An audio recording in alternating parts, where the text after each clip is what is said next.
Okay, good evening, everybody, for the to the GARS workshop on October 20th, 2020. My name is Dave Slaughter, Whiskey 3 Delta Juliet Sierra, and I'm the workshop chair for GARS. Tonight, we are meeting via Zoom, and we've invited not just GARS members to attend, but also members from some of the neighboring groups. But I do not see any of them in attendance yet, but they may drop in during the middle of the meeting, which would be very nice. Some of the neighboring groups that were invited were the Athens Radio Club, the Alfred Memorial Radio Club, you see Walton County Repeater Group Club was invited, as well as Barrow County. So maybe some of them will drop in a little bit later, but they were sent notifications really late, so they may not have had time to get adequate notice for this. So anyway, normally we would go through all the stuff if we were at the hangar as far as where to park and where the exits are and all that stuff, but we don't have that. We're just meeting via Zoom. So I'm just going to go ahead and skip forward to this, to the introduction here. Tonight's presentation is the Rigid Pro Toolbox and Cart Transformation to VHF UHF Radio Go Box Set. This presentation is going to be given by one of our very own GARS members, Mark Bell, N7GRB. He's also the Gwinnett Aries AEC for Public Health and manages the hospital team. Mark is also a Georgia Oxcom board member and deputy section chief operations. He also has past experience with the Civil Air Patrol and running waterborne and land-based VHF tactical nets in the Coast Guard Auxiliary. So, Mark, I'm going to go ahead and hand over the presentation to you, and you can run away with it. Oh, thank you very much, Dave. Can you hear me? Yes, perfectly. Oh, great. Yeah, I also ran airborne nets circling at 10,000 feet, controlling ground search assets. So that was kind of fun too. Anyway, let me go ahead and start my screen share. And Dave, if I can get you to monitor the chat window, that'd be great. I will be happy to. So 3.5 years ago, going on 4, I got involved with Gwinnett Aries, and I basically said, you know, I need a tool, I need a Go box, and I don't want to put a whole lot of money into it, and I want to only buy basically one radio and use that radio for both deployment and for my home Radio Shack. And so one of the first things you do when you build a Go box is, what is your intended use? And my intended use is as I just described. Also, because of health considerations and weights I can lift, I wanted it manageable for weight and also easy to be moved around for mobility reasons. Also, I wanted something that was deployable with minimum setup time. The first time I went portable with a radio, it was all in pieces, just thrown in a cardboard box. I think many of you may have done that in the past, and I wanted something a little bit more convenient. So with that, there's some design questions you need to ask yourself when you build a Go kit or Go box more specifically, and that is, how are you going to package it?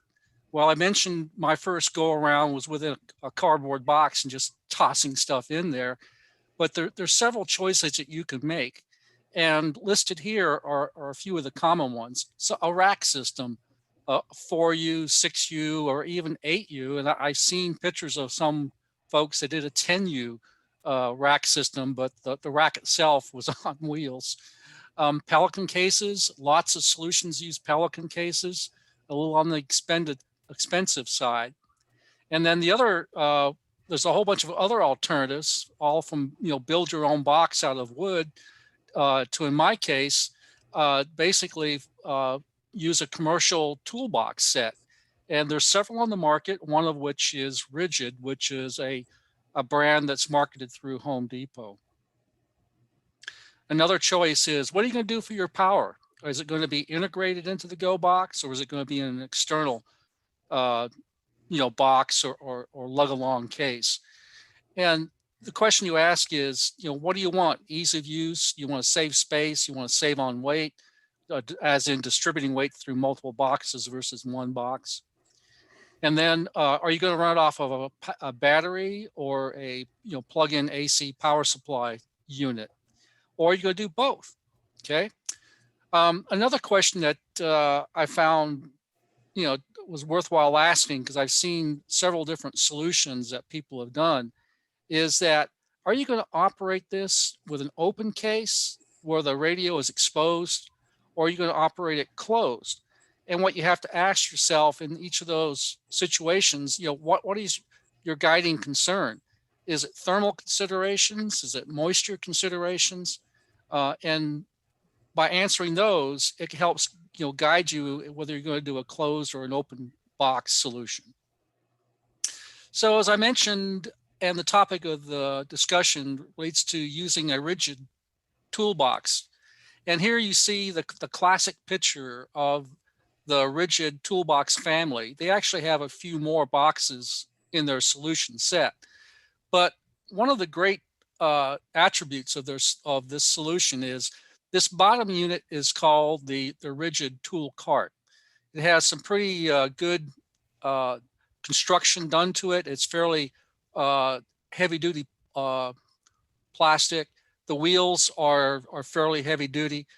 And all three of these boxes, the Pro Organizer is on the top, the middle box is the Pro Toolbox, and the bottom, once again, is the tool cart.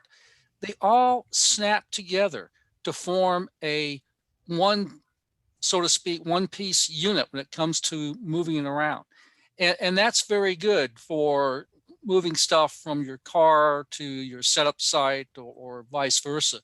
You don't have these boxes basically falling off as you're going over bumps and stuff. They're all locked together. The other attribute of these boxes, as noted here, is that they're all moisture and dust resistant. When you open these boxes up, there is a sealing ring that goes around the lid to case solution that provides a dust and moisture barrier. And believe me, when you compare with a Pelican solution, they're far, far more economical. As an example, the Pro Organizer case, the one that's on the top, when I bought this was $29. And I think the tool cart when I bought it was $49. And sometimes you can buy the entire set, as you see here, for under $100 when they're on sale. Okay, so my Go box, what are its basic features? And I'll show you some pictures of it shortly. But basically, I chose to use the Pro Organizer to hold the radio. And the radio of choice was the ICOM 5100 transceiver, which many of you are quite familiar with and also own. I chose this radio in part because it was dual band, and also the D-Star capability, which for Gwinnett areas and Georgia areas is pretty much a requirement. I built external connections for power, the antenna, and the microphone, and you'll see how that's done in a moment. In the box, I built a small console, and on that console, I put a power meter, a car-style 12-volt DC receptacle, and USB charge ports, all very handy to have. And the receptacle and the charge ports are on a rocker switch, with each of those having their own fusing, as we'll see in a minute. I chose to put a power supply inside the case, and I use a Samlex 20 amp continuous 23 surge, more than ample power for the radio. And then within the box, I created a storage area in which I hold a signal link, an A/B switch, the ICOM control head when I'm moving it around, and the associated cables. Any questions so far? Okay, hearing none. There are none in the chat right now. Thank you, Dave. Before I even started putting things together, I sat down and said, well, how am I going to wire this? And with pencil and paper, I built a wiring plan. And then based upon that wiring plan, I implemented it. And along the way, I had to make some design decisions. And where I had previously purchased one piece, one item, when it came time to do the assembly into the case, I found out that the item was way too big and switched to a different approach. In particular, I started out with a fuse block, and it turned out the fuse block just wouldn't really fit inside the case in the manner that I thought would be worthwhile and give me the space I needed. So I switched to the glass fuses that you just rotate and pop out. Those fit in a very small area compared with having a fuse block itself. I mentioned rocker switches to control the power accessories.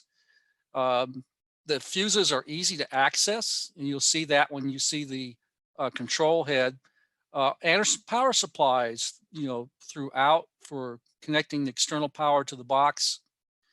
And then I have an external battery box that we will see in a few minutes. So you can, I'm here in the wiring diagram, you see that there's a dual pole, dual throw switch. It's actually a on, off, on dual pole, dual throw switch, because I wanted it to transition completely off when shifting from one power source to the next. And this approach I have found to work well. Some GoKit or GoBox designers would choose to use a power gate to have power electrically switched if your primary source, in this case, the AC power supply, goes away, to have it electrically switch to a alternate source. In my case, I made the decision that, well, if power goes away, I'm going to just simply throw the toggle switch. And by having that approach, I went from a $9 heavy duty switch I saved compared with a power gate, which is over $100. So that was a design choice I made based upon cost, and the basic functionality is still there. To switch from internal to external power, there's nothing but throwing a toggle switch. The other item that is the power monitor. Now, this power monitor, Tinergy, I think, is the manufacturer. You can get through HRO, DX Engineering, and so forth. And you can also get it out of the the RC model community. The RC model community version is rated for 60 amps, and the one you get from the HRO DX Engineering source is rated for a lot higher power level, but you pay twice as much for that higher rating when you don't really need it for this application. So if you want to get a power monitor of this type and your power requirements are 60 amps or below, I suggest you go look at the RC industry for that. The other thing I ended up doing is, and I really hate ICOM for this. I hope there's no ICOM representatives that will listen to this. No, actually I do. Is that after I got the radio, I realized that I really needed a TNC data port on the radio, because when you have to work with a signal link connected to the 5100, you basically have to disconnect your microphone from the radio and connect it into the signal link, and then run a audio cable from one of the speaker out ports on the back to the signal link. And then if you want to go back to voice, you have to undo all that. So a little trick I saw online that other people have done in this situation is to basically use an AB switch to switch your microphone between the signal link and your physical microphone. And so that's the route I have gone. It's a little funky, it works, but when you're out in the field and you're switching back and forth between digital and data, that requires you to switch the AB switch. And in the case of the 5100, I run the control head with one side on the 2-meter packet frequency and the other side on the voice frequency that I'm using. And so to go back and forth, it's switch the microphone source, and then on the control head, switch, which side of the radio that you want to use. It works, but I really wish ICOM would have put a TNC data port on the back of it. And I think many of you that have 5100s or 4100s probably have the same opinion, that want to do WinLink with those. So let's take a look at the inside of the box. Here on the left is the power management console with that RC industry power monitor. And as you can see, the 3 vertically mounted glass fusing, and above that, the toggle to go between AC and DC power sources. The panel that has the 3 toggle switches and the USB and car receptacle comes right out of the marine industry and eBay. You can find all sorts of different solutions. The back of that is as shown here in Don't Look Under the Hood. And the back of it, I wired it differently than what they wire for the marine industry. In the marine industry, they bring 12 volts in and ground in, and everything is on that bus. I chose to wire up so that each of them was separate in terms of coming through its own fusing. On the right is this Wago lever nuts, and I don't know what that brought to my attention, but that is the coolest little way of connecting wires. I originally was going to use wire nuts, but then I came across these devices and I bought them off of Amazon. They're fairly high rated. Depending upon who's doing the rating, UL rates them at 20 amps, 600 volts. European ratings at 32 amps, 450 volts. So, pick and choose which one you want to go with.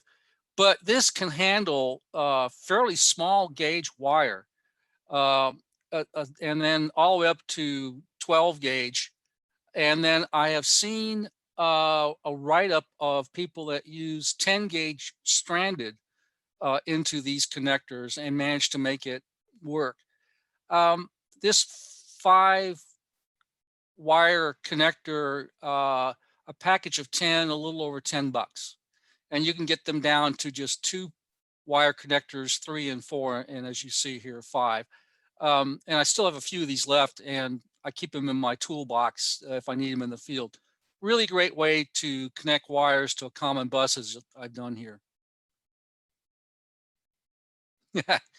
Some assembly required. So on the right, you can see the Pro Organizer. It's as you would buy it from Home Depot. 3 part spins, a pair of dividers, and then the enclosed lid is designed such that when you close it down, it seals the part bins, obviously, from losing anything that you got inside there or shifting around. All these come out. The dividers are simply in a slot in the front and back of the case. Dividers pop right out. The part bins obviously are loose. And then you can pop this internal lid out and gain a little bit more room in terms of height inside the box.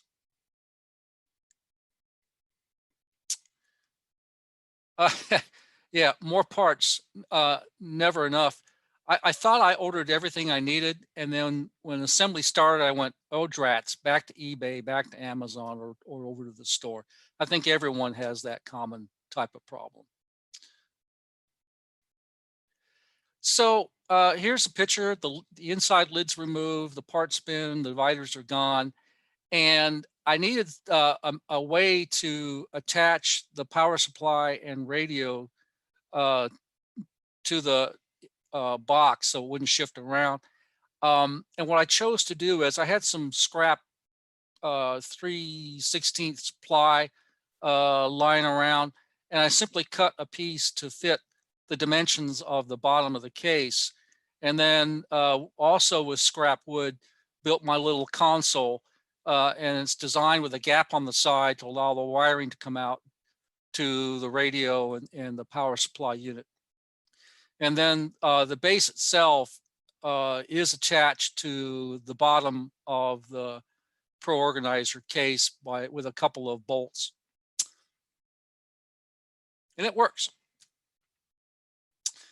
Externally on the box, I rated an old PC power supply unit, unsoldered the wires from it, and put an AC connection on the back of the box.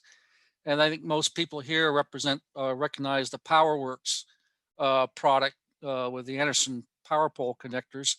So when I'm operating, AC power in here and external DC power in through the Anderson power pole connectors.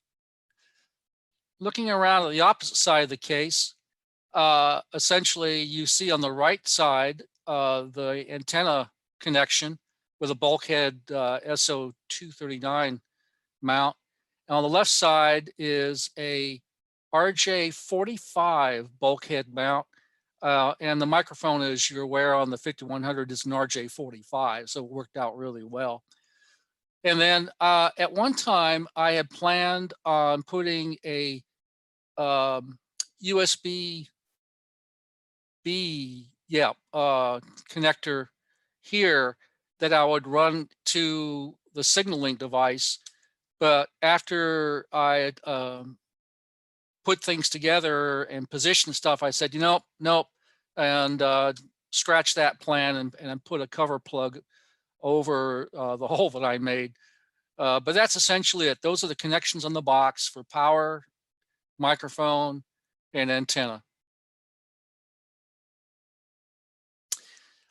So I did build a battery storage box using the rigid tool cart. And when I first started to build this, I bought the MFJ battery booster. I had, read all sorts of stories about lead acid, AGM, battery power curves, and the value having the battery booster. So I purchased that, and when I purchased it, I really didn't have a good idea of what the battery was that I was going to use in my final solution. And I was toying with either an AGM, sealed AGM battery, or going with the Biano battery. And man, my teeth just grinded because that Biano is a super expensive battery compared with other solutions. And as you can see here, I finally went with the 30 amp Biano. And after buying that and putting this tool cart together, the Lee kids were at the Stone Mountain Ham Fest talking about Go boxes.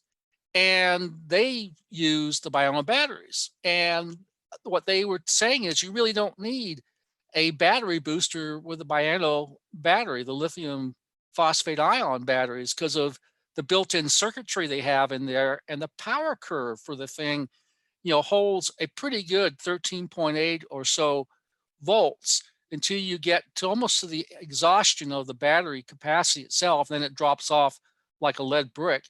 But when it does that, the power circuitry built into the battery protects itself and shuts what residual power there is away, which is another function that the MFJ battery booster does.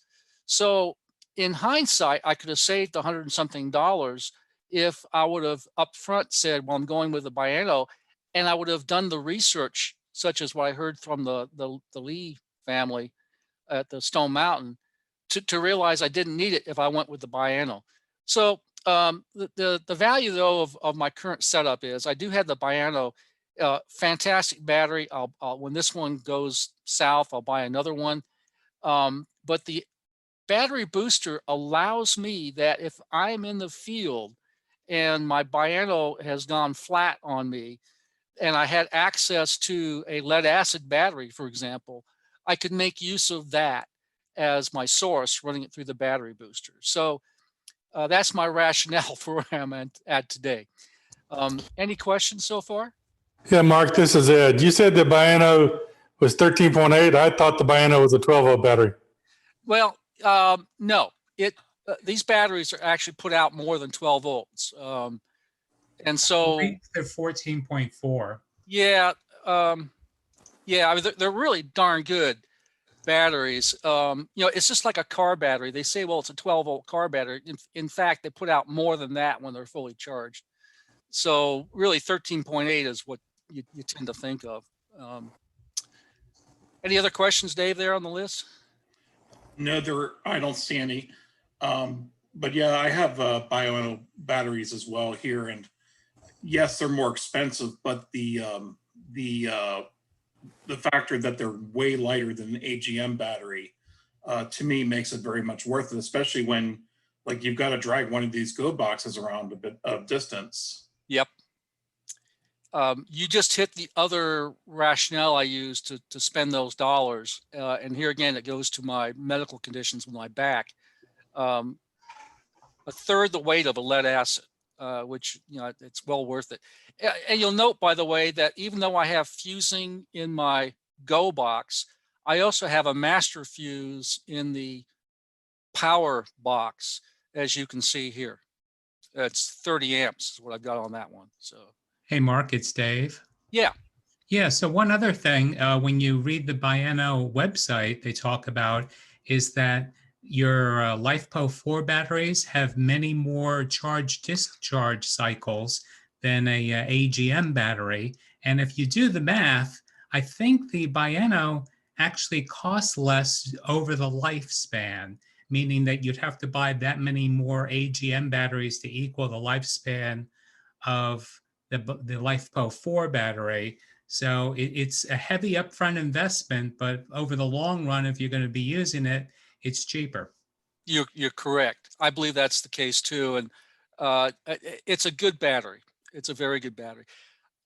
Before I finish here on the power box, I have and you'll see this in just a moment, a PowerWorks Anderson power pole connection on the back of the box, on the side of the box. And what I did is one pair of Anderson power poles comes off of the battery booster, as you can see here. I don't know if my cursor shows up when I'm moving it, but the other pair of Anderson power poles is on a 10 amp fuse, and it goes direct to the battery. And that's the path by which I put a external battery charger on the battery. And here at home, with the battery box next to my basement station, it's always plugged in, and it's always on charge and available. So the other thing to mention is you'll note here in the base, and I did the same thing. I cut a sheet of wood to fit the bottom of the cart. When I had the Biano battery, I put it on here. I marked the outline of the battery. I put in these little wood blocks around the corner to hold the battery in place. I didn't believe it was necessary to put a strap to hold it originally in place, but I did get a piece of foam padding to put down between the baseboard and the battery, because I know, when you go bouncing around over sidewalks and stuff, lugging this down to the pavilion, for example, at Harbin's Park, this thing is going to bounce a bit, and I wanted to reduce a little bit of the shock on the battery. And so that's just something I threw in there. All right, let's take a look at. Good idea. Yeah, I thought so too. And the reason why I don't worry about the battery coming out, and you'll see this on the next picture. So here's the tool cart, and there is enough room, and I built a little shelf that goes above the battery and the battery booster. To the right of the shelf, it's got it's clear all the way down to the base board I have in there.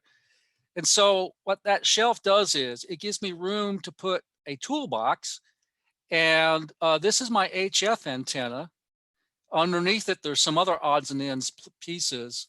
And then over on the right is the room where I put my roll-up VHF, UHF antenna, and I stick in a coax cable for the HF and the roll-up Slim Jam from N9 TAX, great little antenna for dual band work.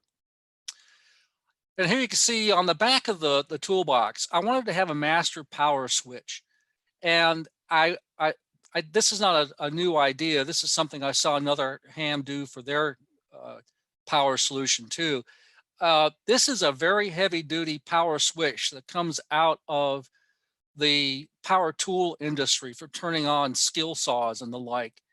And it has a little yellow knockout or pull out plug that safeties it in the off position.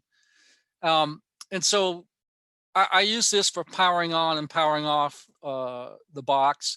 At the bottom picture on the right-hand side, you can see the PowerWorks connector, and I marked these so I don't forget which side is which. So that the top is the 30 amp and the bottom is the 10 amp power, and the top is on the battery booster. So that's my battery storage box. Let's take a look at how it looks when it's deployed. So I mentioned, if you want to use open air or sorry, a closed box solution and an open box solution, I chose to go the open box route.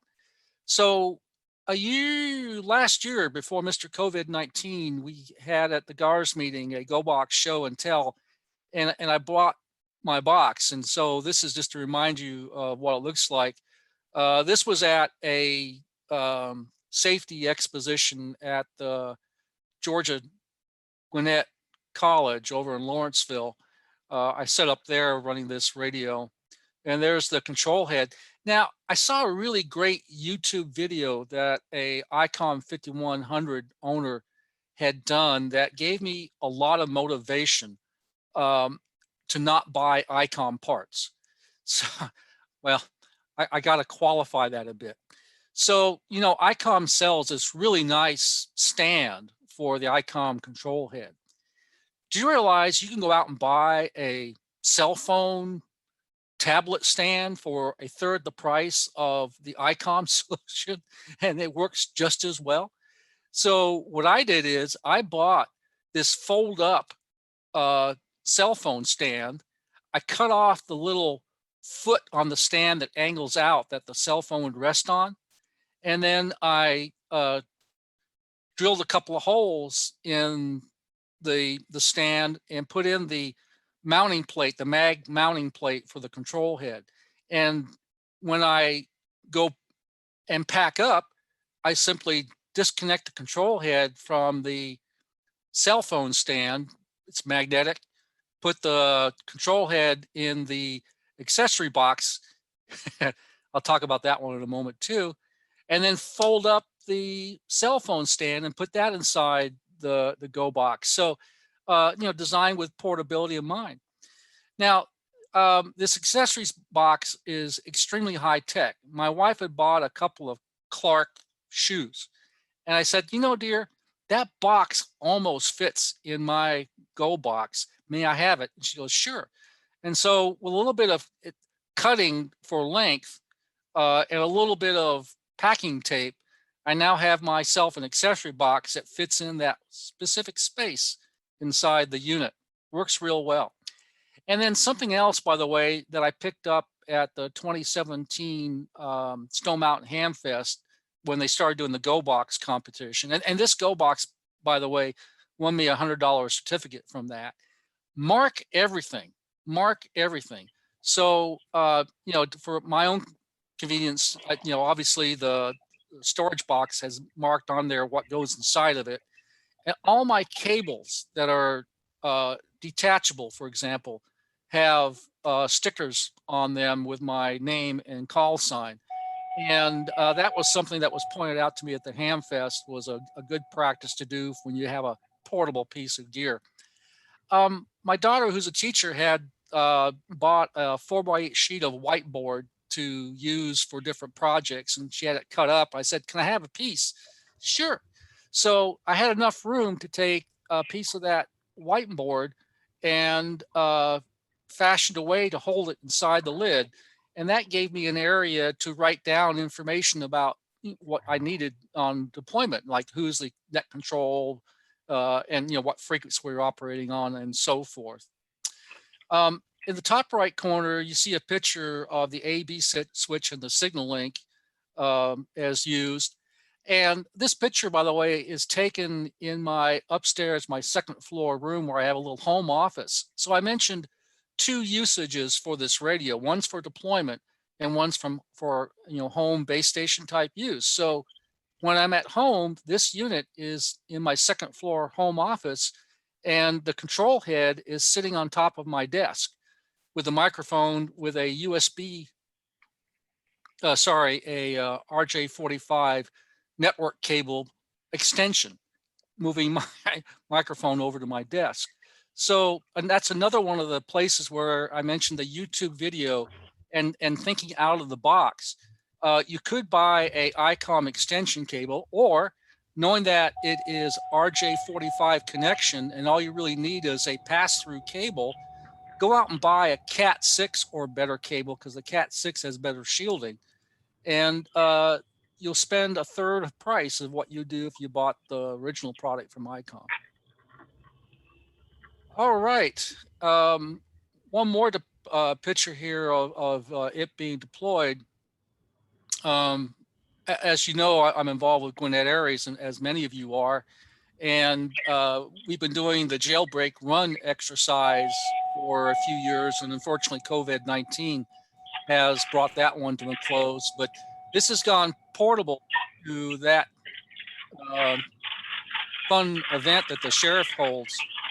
And as you can see here, here's the in the bottom left of the picture, you can see the cell phone stand, the control head, and that whiteboard is being used to hold a diagram of the race course, which is annotated with the stations that our Aries group and GARS members were staffing around the course.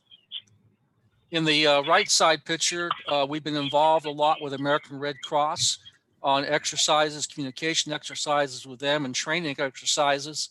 Charlie WS4 TOT goes out with me a lot to do setups at our church, which is what this is. And so he uses my VHF, the disco box, and I use my other Go box. So it does get used, guys. It gets used in my house, and it gets used in the field. Okay. Before I move on, any questions, Dave? There are no questions in the chat. Okay, thank you. So what do I do for an antenna? I mentioned earlier I have a Rollup Slim Jam, and this is a mast assembly that came from Alpha Antenna when I bought my HF radio, and it turned out to be quite inadequate for using with HF. But with a little PVC pipe and cutting a T connector joint of PVC and a couple of hose clamp assemblies with butterfly nuts to make it easy to use, it forms a vertical brace that holds my Slim Jim between the two. It works, and yes, it's better if it's higher off the ground, but believe me, around the metro area or greater area here in Swanee and Lawrenceville, I have no problem at all with the repeaters using this setup. All right. So what else did I mention? We did just get in a question. Yeah. The question is, do you carry a laptop separately? Any tips or tricks for digital? Well, the answer is yes, I do carry a laptop separately. I have what you might call a 2-hour go bag that's always with me. It has my laptop. It has a bag of connectors and cable extensions. It has a little rechargeable battery that I use to recharge things like cell phones. My laptop, I got ICS 309, 214, 213, a set of those forms in there. I carry my iPad in there, some Band-Aids and some other odds and ends. And if you ever see me walking around with a gray colored carry bag, that's what I'm carrying is my little go bag. And on one side of it is my Kenwood D74 HT. And that radio, that little HT has Bluetooth that I can connect the HT to my laptop. I can bring up WinLink on my laptop, and I can send out WinLink messages with that arrangement. And I do that periodically just to keep in swing of things. What else does it have? It has a mouse, a little portable, a very small, compact mouse, a Ethernet cable that's on a roll-up type device. So it's got everything I need. Oh, and plus it's got a HDMI cable. I have a little 10-inch portable HDMI monitor that is only about half an inch thick and about 11-inch diagonal that runs off of 5 volts USB port. And so with my laptop and that little monitor, I can have 2 monitors when I'm in the field. And when I'm running digital, that really helps out a lot, having that second monitor. So I hope that answers the question. Maybe I should do a slideshow on the one I have in that bag sometime. Okay, so what I'd like to do is, if there's no more questions about my Go Kit, I'd like to kind of show you some other options that are out there that involve the rigid toolbox. And the first one I'm going to show you is an experiment I made. So this is on the left, the box that you see is the rigid toolbox. It's that mid-sized box that was in the stack of 3. And I had seen some folks, and I'll show you a picture of an example in just a few moments, where a person took the tool cart, made a PVC frame that fit inside the tool cart, and then put a HF radio, a 7100, and another ICOM dual band radio. I don't remember what it was inside of it. Now, I had the same basic requirement because I couldn't really afford to go out and buy multiple sets of radios. I wanted to be able to use my 7100 as my base station when I'm home, and then have it easily portable. Now, I used to go portable with this 7100 packed in a cardboard box with foam padding, which was a pain. And so what I tried to do is, as you see in the picture on the right, I cut the PVC pipe to fit in the toolbox. I left a gap at the top. So going back to that question earlier about a laptop carrying with you, I had left enough space at the top to put a laptop in there and some paper and other odds and ends stuff to go with me. And it fit, as you can see in the picture on the right. There's the LDG antenna tuner, the transceiver body for the 7100, power supply, and the control head.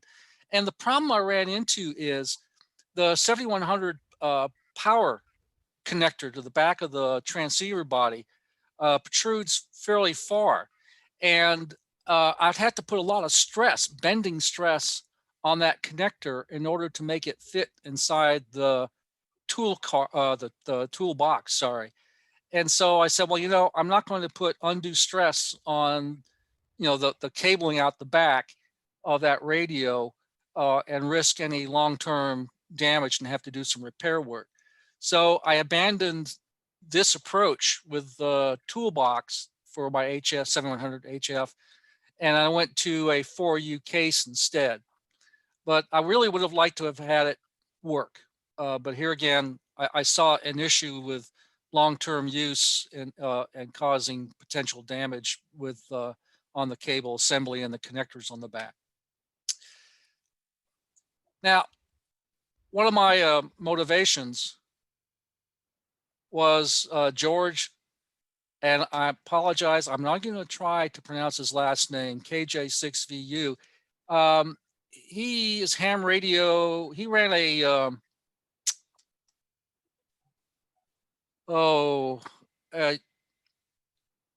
video series, ham radio, and I can't remember the last of it.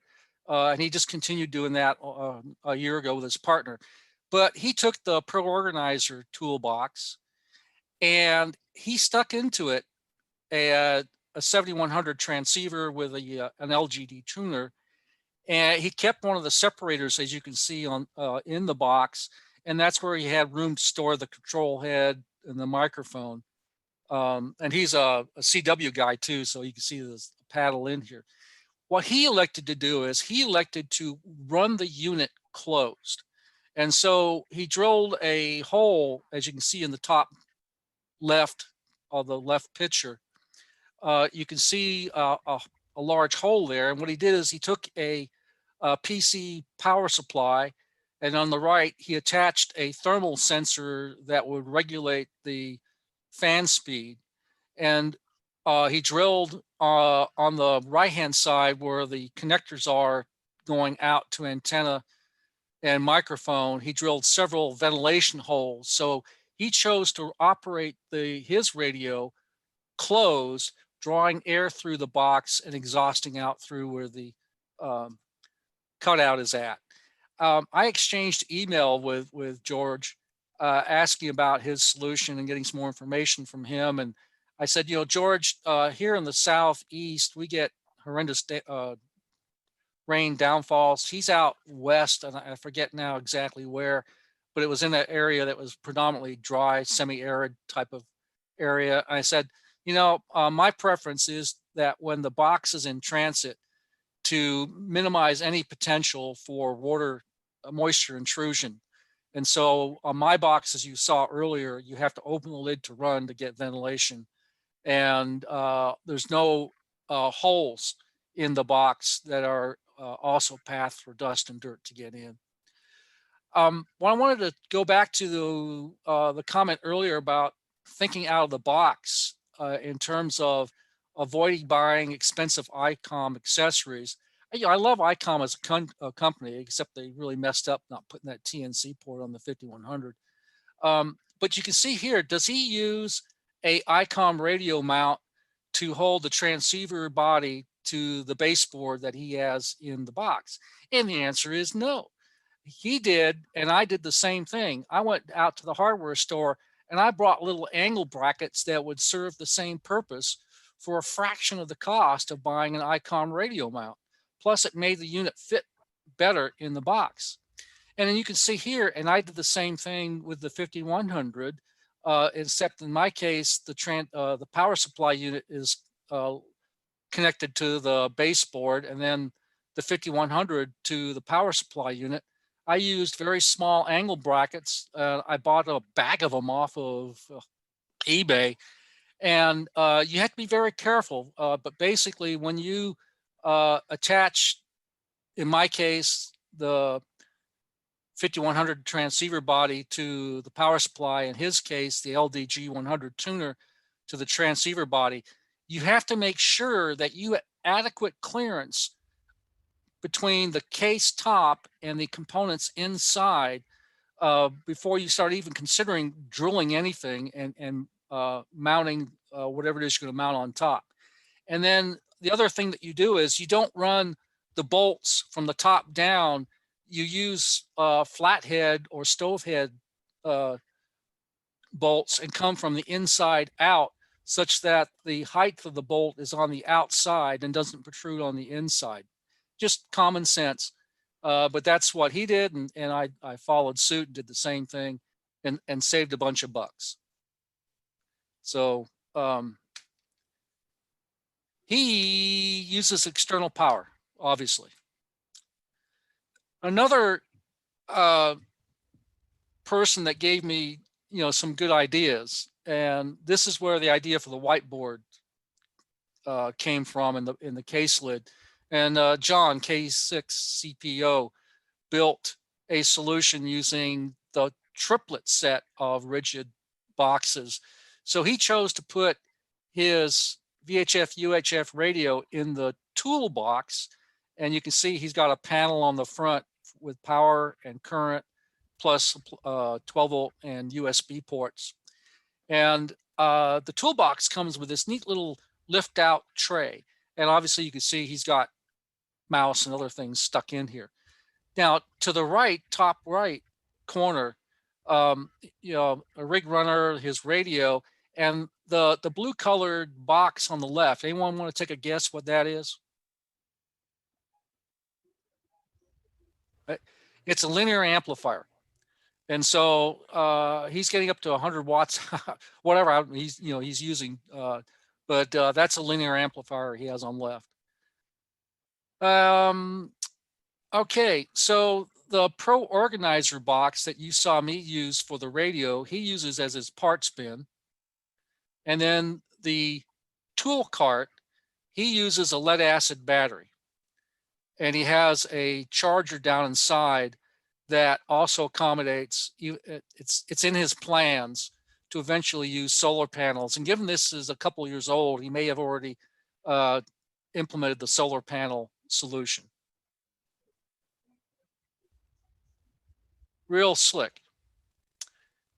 I mentioned earlier some motivation for using PVC pipe to build a frame to hold a radio, the radio solution. And this is the one, and I think his name is Pat. I don't remember his call sign now, but it looks ugly, but it works for him. And that's what counts. And so he's got 2 radios in here. He's got the 7100 and I don't remember what the other radio is, and power strips. So one cord goes into the wall socket, and then from that power strip, he powers his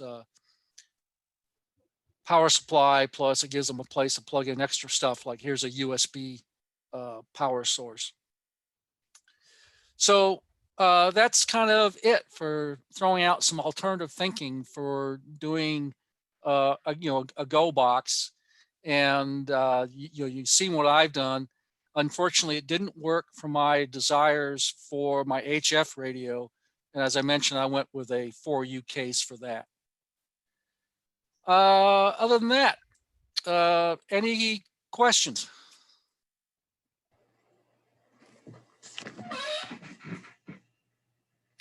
Well, I don't have a question. I have a comment. I was thinking about what you said towards the beginning of the talk about using the DP-DT switch, and yeah, comparing a $10 manual switch to one of those $100 automated units, it's definitely much more economical to go that route. Yeah. And when you do that type of approach, you have to look very carefully at the current ratings of what you're buying. I think that switch was rated at 35 amps. And it cost me $10, but it was worth it, right? So way more juice than you're going to throw out your Go box. I hope so. So, any other questions? Yeah, the other consideration, this is what I've heard. I don't know how true it is, but the power gate has a chargeback circuit. So while you're on shore power, it will go ahead and charge your auxiliary batteries. Mm-hmm. But the problem is that Biano batteries, the LiFePO4 batteries, require a higher charging voltage than the power gate puts out. The power gate is adjusted for AGM batteries. So I heard that it's not a good thing to use the power gate if you're in a LiFePO4 battery situation. That's a very good point. And I chose to spend the dollars and buy the power charger that Biano recommended. And so that way I don't have any concern. Now, the one thing I did do, that charger that Biano supplied came with alligator clips to clip on the post of the Biano. One of the first things I cut off was the alligator clips and replaced it with Anderson power poles. So. Yeah, here's my Biano right here, and it's got this getting fouled up on the here we go. Yep. Got the Powerball connectors, and then it's got the charging. Then it's got the charging barrel connector, and yeah, I went ahead and got the Biano charger specifically because it's tuned to that battery, and it's going to make it last longer. Yep. So I was looking at the West Mountain Radio website the other day, pretty recently, and it looks like they've got a product, a PowerGate type product that's supposed to be released, I think, within about a month or so, that will accommodate the bioano LFP chemistry. Good. Do you Still have expensive. a link to that? I don't off the top. I'm sitting here on my phone in the dark because I'm having a migraine. So you should be able to find it pretty easily on the West Mountain Radio website. Okay. Hope you feel better. Thanks. I don't know if the FAA has changed this or the TSA has changed this, but the last time I checked, which was about a year ago, you were not allowed to carry a battery that was one of these LiPo batteries that was above 14 amp hours on an aircraft, but you could carry two 14 amp hour LiPo batteries on an aircraft. So if you're thinking about flying with your Go Kit, you might want to consider the scalable option, which is two smaller LiPos instead of one big one. Yeah. Now, I'll just share it with everyone. I would never consider flying with my Go box that you see here. And I chatted with a couple of people that have done emergency deployments, and the general consensus, I believe, is that you pack your equipment in like a Pelican case in foam, and you assemble it when you get on site, because that box is going to get. You've watched that Gorilla commercial with Samsonite, you know. My box, my Go Kit would never hold up to a baggage handler. So. Yeah, just look out the window of the airplane when they're loading the baggage and watch those guys. It's terrifying. Yeah, yeah. Although on the flip side, they're working out there in whatever weather, and they're also dealing with the noise of jet engines right next to them with their, so they have to have their special their special ear muffs on. So they've got a tough job too. Yep. So are there any other questions anybody else has about the presentation, or does anybody have any other general ham radio questions? Because for the workshop, there's, you know, anything ham radio related is fair game.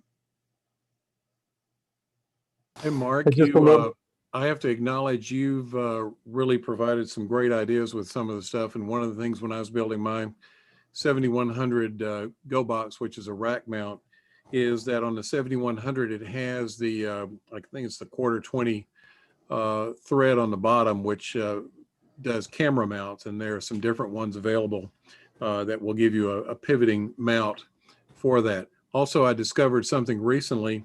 I built a battery box, basically for either my 7100 Go Box or the 705 to take it out now. And one of the things I recently discovered, what I did on the battery box itself, I've got a master power switch that is fused, and then I've got a voltmeter, also two power poles, flush mount from the PowerWorks, and then I had two USB charge ports. Well, I had a problem with the charge ports when I took it out last Saturday to go to JOTA, and I got to searching on Amazon, and I found something very neat. I can replace the voltmeter with something that's on Amazon.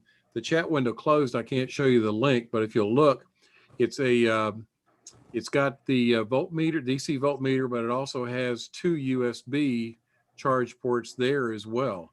So you can consolidate two into one. So I've ordered one, it'll be in tomorrow. And I'm going to replace the voltmeter with that and take off the other that I had for the USB. So with two drilled holes in it, I've got a voltmeter, two USB ports, and two power pole 12-volt ports. So anyone building either a power distribution area or a battery box or Go Kit, might be worthwhile to take a look at that. I'll let you know here in a day or two. Yeah, John, Mark, on my 4U box, I bought, here again, it comes from the marine industry, a panel mount unit that has a USB 3.0 quick charge, which I've found to be very useful. And it has voltage and amperage. Now the voltage is for the system voltage, but the amperage is what's coming through the USB port. So Yeah, this one is just voltage, but it is the quick charge 3.0 ports on it for USB. I have a question. Obviously the 5100 doesn't have the TNC port, but I think there's an option to get a Bluetooth adapter for that radio. Can you run TNC or audio through that Bluetooth adapter and make it work? there's something there in that particular unit. In the 4100, it's got a more current version of Bluetooth, but there's some issues with the vintage of Bluetooth on the 5100. Won't let you do PTT through Bluetooth.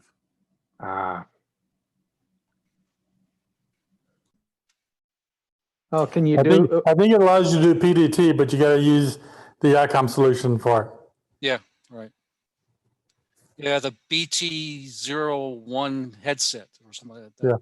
Yeah, I've got that. That works, but it's a shame. I think they came up short on that 5100. You know, the first bad thing they did is they removed the TNC data port, and shame on them. You know, so when I built my 4U box and I wanted to have a dual bander in that, did I buy an ICOM radio? No, I bought a Yaesu 400 XDR because it has a data port on the back. Well, the other problem with the 5100 is that screen that you can't see.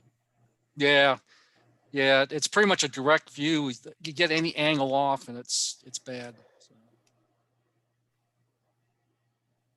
Just a little bit about the power gate. Has basically only two parts on the power gate: a Schottky diode and a resistor. The diode just provides the reverse current, and this resistor provides the charging current. And so that's why it's a pretty simple charging in the existing one, because it's just a resistor that's built to provide the right 100 mil or so charging current for a SLA battery. And the Schottky, Schottky sounds simple, but the problem with the Schottky is that it drops a lot of power across that. There's a lot of the Chinese equivalents coming up on Amazon. I've seen those that are into much lower numbers and size. Just don't know how well the current the currents are rated really good, but I'm not sure how well the heat dissipation is going. But it could be better because the power gate's actually a pretty old technology right now.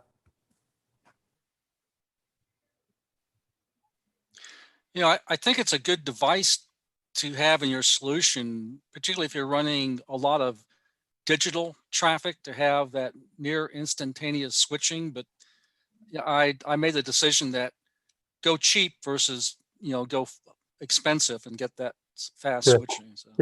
It's not near instantaneous. It is online all the time.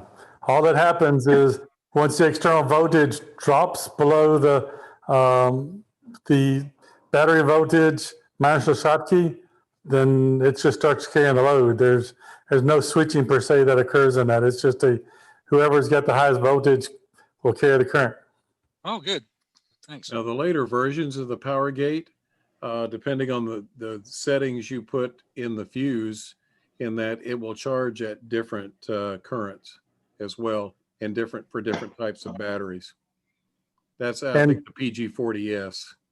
Yeah, and that's the big advantage of the SLA is they generally were invented for one big use, and that's the fire alarms.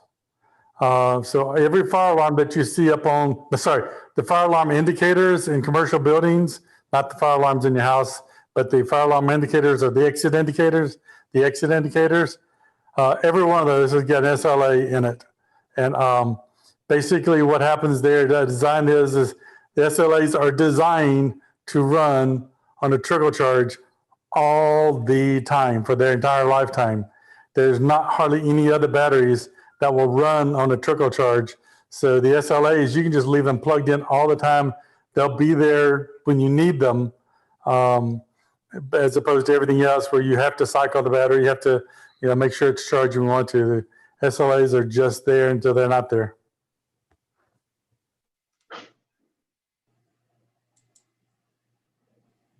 So any other questions?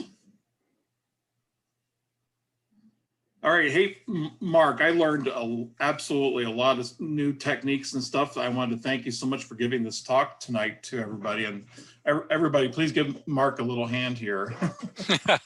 I got a bunch of little yellow hands sticking up. Thanks.